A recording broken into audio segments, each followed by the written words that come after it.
Olá e boas-vindas a mais uma exploração aprofundada. A nossa análise de hoje tem uma missão muito clara e honestamente bem empolgante. Nós vamos falar sobre como dominar a arte da presença de palco e da persuasão. Isso mesmo, é um tema fantástico. E para isso, a gente vai mergulhar em anotações riquíssimas. Elas foram tiradas do módulo 5 de um curso desenhado especificamente para gerentes de projetos e programas. O grande objetivo aqui é, desmistificar de vez aquele pavor paralisante de falar em público. Ah, sim, aquele frio na barriga clássico, né? Exato. E a melhor parte é que a gente não vai ficar apenas na teoria. O foco é extrair estratégias práticas sem causar aquela sobrecarga de informações em quem está acompanhando a gente. É o cenário ideal para quem busca um aprendizado rápido, mas com uma profundidade real para o dia a dia corporativo. É um excelente ponto de partida, eu diria, e é fundamental estabelecer o contexto dessas anotações agora no começo. Porque o que nós temos em mãos hoje vai muito além daquelas tradicionais dicas de oratória corporativa, sabe? Aquelas dicas de, imagine todo mundo de cueca na plateia, essas coisas. Exatamente, ou ficar prestando atenção excessiva em onde colocar as mãos, ou em como projetar a voz no microfone de um jeito engessado. A abordagem desse material é bem diferente. Ela mistura frameworks psicológicos bastante profundos com táticas surpreendentes que são usadas, acredite ou não, por grandes estrelas da música pop. Sério? Quando eu li isso eu fiquei de queixo caído. É uma mistura muito boa. É uma união muito inteligente entre a ciência do comportamento humano e a performance de alto nível. E para quem trabalha gerenciando equipes, lidando com prazos apertados e stakeholders super exigentes, ter essa capacidade de persuasão é absolutamente essencial. Certo. Então vamos desvendar isso. Para começar a entender essa psicologia da presença, o material traz um conceito central chamado janela de Johari. E para a gente visualizar isso bem, imaginemos uma caixa simples. Uma caixa quadrada comum. Isso. Agora, vamos dividir essa caixa em 4 quadrantes, formando 4 pedaços distintos. 2 na parte superior, 2 na parte inferior. Cada um desses espaços representa um nível diferente de consciência sobre quem nós somos e como nós nos comunicamos. Como é que isso funciona na prática mesmo? Para detalhar cada quadrante, vamos observar os exemplos práticos que a fonte nos dá. O primeiro é o quadrante aberto, que fica ali na parte superior esquerda. Certo, o aberto. Esse é o espaço daquilo que é conhecido pela própria pessoa e também pelas outras pessoas ao redor. São os fatos visíveis e declarados. Por exemplo, ter cabelo castanho, usar uma camisa azul, ou, se a gente pensar no contexto de um gerente de projetos, o fato de que todo mundo na sala sabe que o prazo de entrega é na próxima sexta-feira. É o território seguro, então, onde não há segredos para ninguém. Exato, tá tudo às claras, ninguém tem dúvida sobre o que está no quadrante aberto. Mas logo ao lado, na parte superior direita, nós temos o quadrante cego. Aqui entra o que é desconhecido para a própria pessoa, mas que é perfeitamente visível para os outros. Isso é perigoso. Muito. Imagina uma mancha de café gigantesca naquela mesma camisa azul. Ou o cabelo que a pessoa acordou e ficou totalmente bagunçado. A pessoa não notou aquilo, ela não faz ideia de que está assim. Mas todos os outros na sala estão vendo a mancha. E levando isso para o ambiente de trabalho, o impacto é gigante, né? Nossa, sim. Pensa num gerente durante uma reunião de retrospectiva de projeto. Ele pode achar genuinamente que está sendo um líder incrivelmente decisivo e focado. Mas a equipe inteira o enxerga como um ditador inflexível. Ele é completamente cego para essa percepção, mas para a equipe, bom, é óbvio. Nossa, e esse é o tipo de ponto cego que destrói o moral de uma equipe sem que o líder sequer perceba que está fazendo isso. Fiquei até arrepiado. E os quadrantes de baixo, como são? Descendo para a parte inferior esquerda, a gente encontra o quadrante oculto. Esse é basicamente o oposto do cego. É algo conhecido apenas por quem sente, mas que é invisível para o resto do mundo. Imagina ter comido algo estragado no café da manhã. Vixe. Pois é, e estar com o estômago embrulhado, sentindo-se muito mal. Ninguém mais ali consegue observar esse desconforto interno, mas a pessoa certamente está sentindo cada segundo daquilo. Em uma apresentação, esse quadrante é exatamente onde mora a síndrome do impostor. Aquele nervosismo brutal antes de falar com a diretoria, sabe? Sim, o público olha e vê alguém de terno, com os slides lindões e prontos, mas a pessoa por dentro está em pânico absoluto. É aquele mal-estar silencioso que a gente tenta esconder a todo custo. Precisamente. E por fim, no canto inferior direito, reside o quadrante desconhecido. É aqui que moram as informações que são desconhecidas tanto para o próprio indivíduo quanto para as pessoas ao redor. A fonte usa um exemplo bastante profundo e bem sério para ilustrar isso. Pode falar. Um câncer que ainda não foi diagnosticado. É um fato biológico, a doença existe ali no corpo da pessoa, mas nem o paciente, nem os médicos, nem os familiares conseguem ver ou saber disso naquele momento específico. É o verdadeiro território inexplorado. É pesado, mas ilustra perfeitamente. Ninguém sabe. Simplesmente não existe no nível da consciência. O que é fascinante aqui é a dinâmica dessa janela. A magia não está nas caixas em si, mas em como as coisas se movem. As informações não são estáticas, elas viajam fluidamente de uma caixa para outra. Pensemos no exemplo da mancha de café, que estava no quadrante cego. No instante exato em que a pessoa olha para baixo e percebe a camisa suja, essa informação viaja imediatamente do quadrante cego para o quadrante aberto. Porque agora ela sabe e os outros já sabiam. Exatamente. Da mesma forma, no caso do quadrante oculto, se a pessoa com o estômago embrulhado começa a ficar visivelmente pálida e suando frio no meio da apresentação, aquele desconforto que era um segredo acaba de se mover para o quadrante aberto também. Porque agora todos percebem. Caramba! E essa é a grande sacada para o domínio da presença de palco. Não se trata de, sei lá, ser um robô impecável que não sente nada.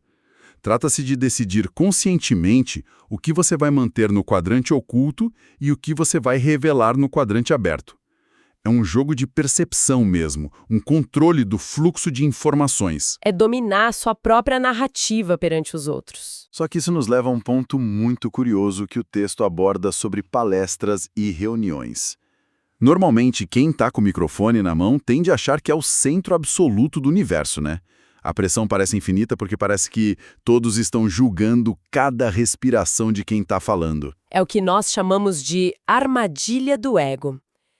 E para construir uma presença real, a primeira regra é deixar esse ego do lado de fora da porta da sala de reunião. A apresentação, na sua essência, não é sobre quem está palestrando, de jeito nenhum. É sobre a mensagem que está sendo transmitida. Isso tira um peso enorme das costas. Tira sim. Há uma metáfora excelente na fonte que trata a apresentação como um presente. O orador é apenas o carteiro que está entregando esse presente para a plateia. E tem um detalhe psicológico crucial que a maioria das pessoas esquece na hora do nervosismo. O público não quer que o orador fale. Senta numa plateia ou entra numa chamada de vídeo torcendo para que a reunião seja um desastre. Assistir alguém fracassar no palco é super constrangedor para quem está assistindo também. É ruim para todo mundo. A famosa vergonha alheia. Exato. As pessoas ali sentadas querem o sucesso da apresentação, elas querem receber esse presente da melhor forma possível.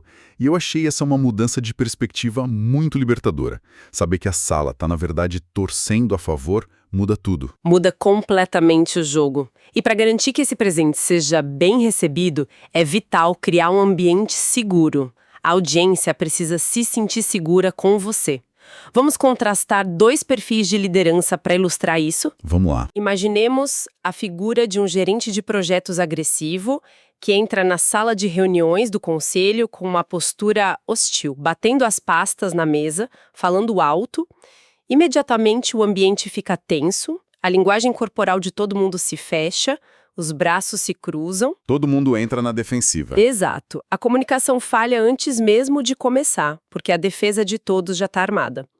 Por outro lado, um comunicador eficaz prepara o terreno. Ele ajusta o tom de voz, faz um contato visual calmo e garante que o público relaxe, sentindo-se pronto e confortável para receber informação. Mas, espera um pouco. Isso levanta uma dúvida pertinente aqui. Se a prioridade número 1 é fazer as pessoas se sentirem seguras, isso significa que quem apresenta deve, esconder as más notícias? Digamos que o cronograma do projeto está 6 meses atrasado e o orçamento já estourou.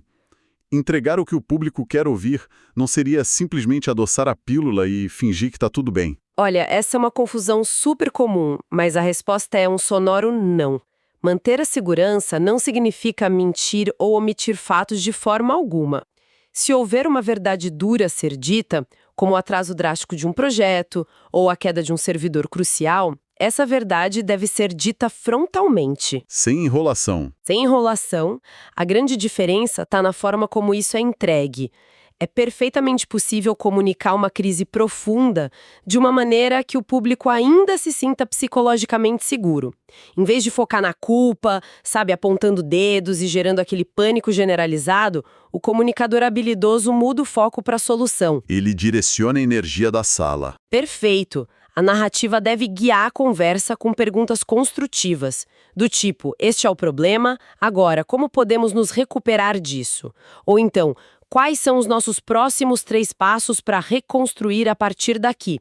Isso transforma um momento de crise aguda em um momento de colaboração imediata. Aqui é onde a coisa fica realmente interessante. Porque mesmo dominando essa mudança de foco, mesmo sabendo de tudo isso, a ansiedade ainda bate na porta. A ideia de sair da zona de conforto é aterrorizante para muita gente.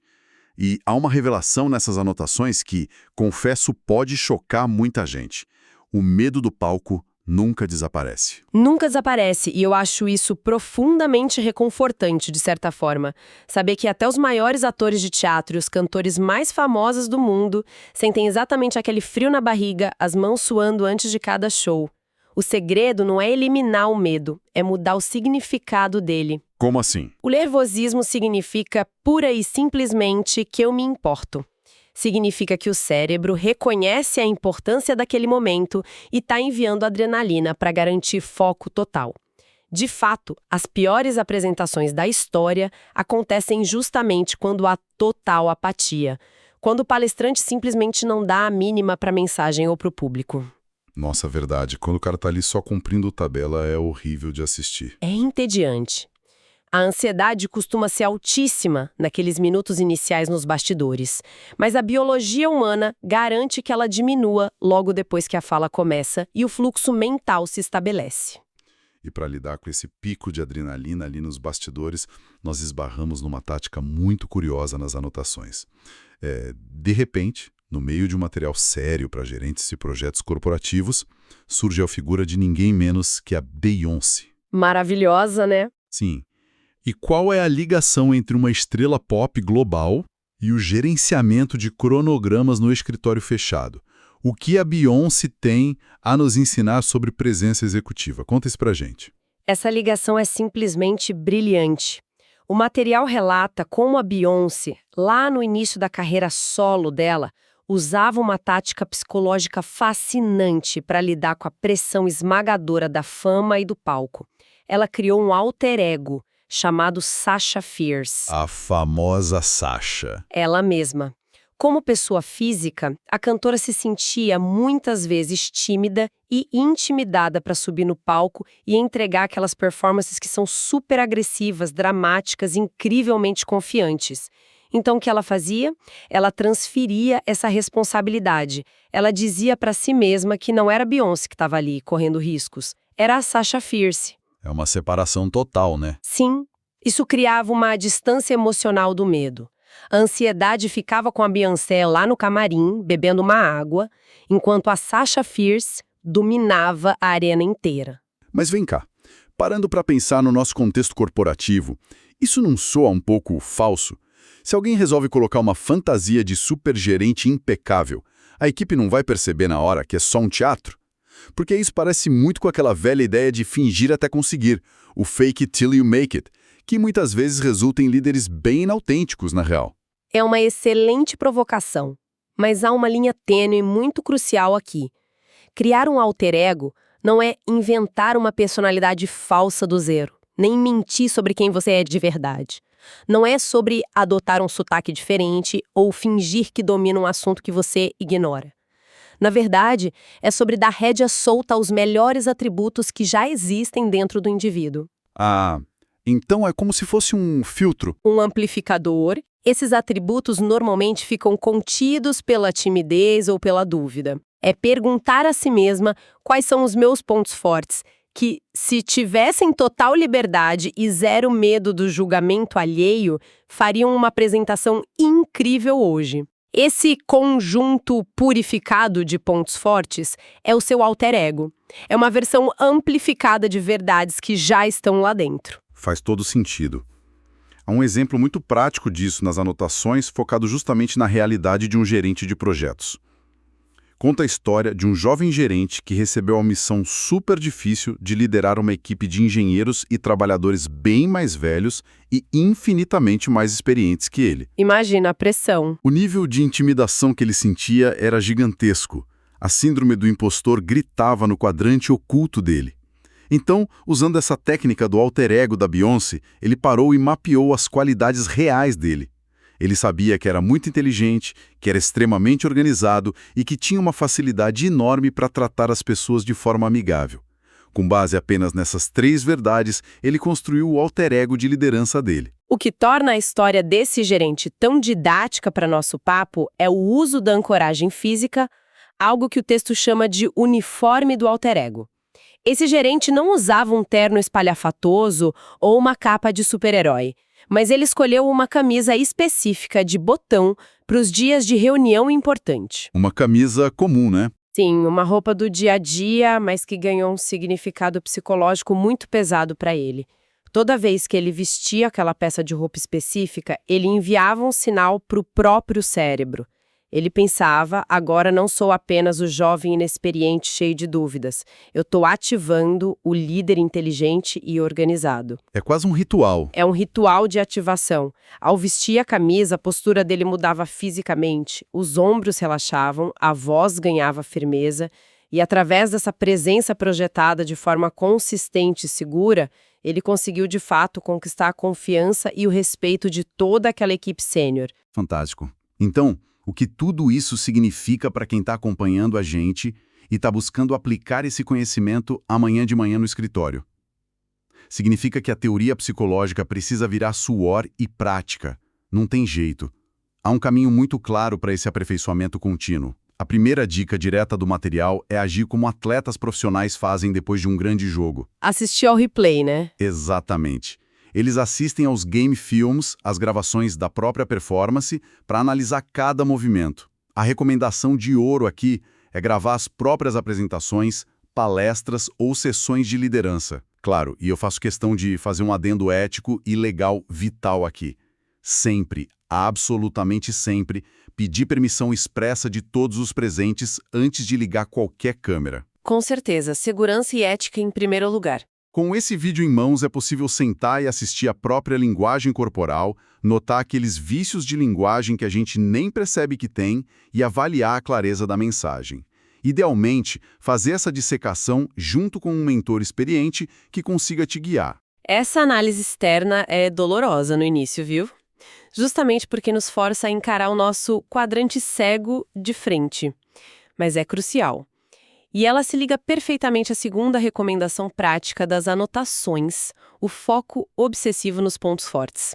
E aqui vale a pena a gente explicar um conceito que surge lá na metodologia Clifton Strengths. Do Gallup, certo? Isso, baseada nas extensas pesquisas do Instituto Gallup.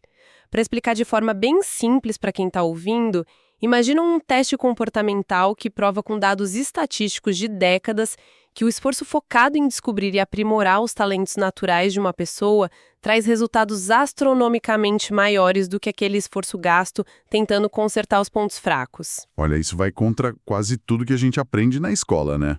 Onde a tendência cultural é perder meses tentando transformar uma fraqueza terrível em algo ali apenas mediano, em vez de transformar um talento natural em genialidade pura. Exatamente. A abordagem tradicional é uma varredura constante por defeitos. Tentar consertar cada pequena falha na comunicação gera uma ansiedade paralisante. A abordagem focada em pontos fortes diz o oposto. Ela diz construa e amplifique as suas qualidades. Foca no que é bom. Se o seu dom natural é contar histórias, foca em ser o melhor contador de histórias possível, em vez de se forçar a ser um mestre de planilhas complexas no meio da apresentação, se isso não é o seu forte. Quando os pontos fortes são nutridos e brilham intensamente, os defeitos muitas vezes simplesmente perdem a relevância, ou eles se tornam tão insignificantes diante da entrega geral que a plateia nem se importa. E o alter ego, novamente, é a ferramenta perfeita para isso, pois ele fornece a distância segura necessária para ousar focar no que se faz de melhor, sem pedir desculpas. Total. E se conectarmos isso ao panorama geral do desenvolvimento profissional, percebemos que tentar evoluir sozinho é um erro fatal. A terceira dica prática bate na tecla do aprendizado em grupo. Treinar na frente do espelho do quarto tem o seu valor inicial, claro, mas é uma bolha isolada. Para crescer de verdade, é sugerido buscar associações profissionais dedicadas à oratória e liderança, como os grupos do Toastmasters, por exemplo. São fantásticos. Estar em um ambiente comunitário assim é indispensável, por 3 motivos.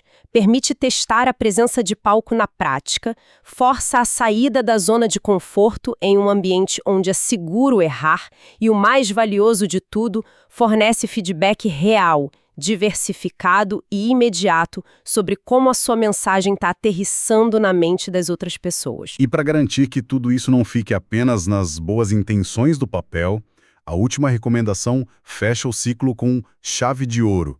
É encontrar um parceiro de responsabilidade. É aquela pessoa de extrema confiança que não vai apenas te dar tapinhas nas costas, dizendo que tá tudo bem, mas que vai te colocar contra a parede e cobrar resultados de verdade, sabe? Alguém para pegar no pé mesmo. Isso. Seja para a busca por um emprego novo, a virada de chave para abrir um negócio próprio ou o preparo de um pitch de vendas vital. Ter encontros regulares com esse parceiro mantém a disciplina e o ritmo vivos. E de forma quase poética, esse parceiro de responsabilidade acaba funcionando como o espelho vivo para a janela de Johari. Essa pessoa que vai ter a coragem de apontar os seus pontos cegos e iluminar exatamente aquilo que a gente é incapaz de enxergar na nossa própria comunicação. É um mapa completo para o sucesso. É assim. Então, para recapitularmos de forma dinâmica e amarrarmos os grandes aprendizados da nossa exploração de hoje, o primeiro passo para o domínio do palco é mapear a própria janela de Johari, tomando as rédeas sobre o que manter oculto e o que trazer para a luz. Depois, é imperativo esmagar o ego, a apresentação é um presente para a plateia, e a plateia, felizmente, torce para que o presente seja incrível. Ainda bem, né? Em seguida, precisamos ressignificar o medo, abraçando o nervosismo como o combustível sagrado de quem realmente se importa com o que faz. E na hora de encarar os leões, não devemos hesitar em vestir o uniforme do nosso alter ego, soltando as amarras dos nossos melhores atributos. E, por fim, manter a humildade e a disciplina para revisar as gravações de cada apresentação e contar com a cobrança honesta de um parceiro de responsabilidade. Isso tudo levanta uma questão importante. Refletindo sobre toda essa arquitetura complexa da mente que discutimos hoje, desde o pavão paralisante até a liberdade de encarnar um alter ego no palco, há um pensamento final que surge nas entrelinhas de tudo isso que a gente leu. Qual seria? E se o alter ego super confiante, carismático e impecável que a gente cria estrategicamente para o palco não for, de forma alguma, uma invenção ou uma máscara? E se ele for, na verdade, a manifestação da nossa essência mais verdadeira e capaz, finalmente liberta das amarras sociais? Nossa! Pois é. E se a pessoa ansiosa, contida e cheia de dúvidas que nós somos na rotina do dia a dia é que for a verdadeira fantasia, uma armadura pesada e limitante que a gente veste unicamente por medo do julgamento do mundo? Uau, que inversão de perspectiva fantástica para a gente encerrar hoje. Fiquei até sem palavras. Fica esse pensamento poderoso pairando no ar para todos nós. A verdadeira identidade pode ser exatamente aquela que brilha quando as luzes se acendem e a gente decide não ter mais medo. Bom, nós esperamos que essa análise tenha sido tão reveladora e útil para quem nos escuta quanto foi para nós. Continue explorando, desafiando os próprios pontos cegos e alimentando a curiosidade que move o mundo. Até a próxima exploração.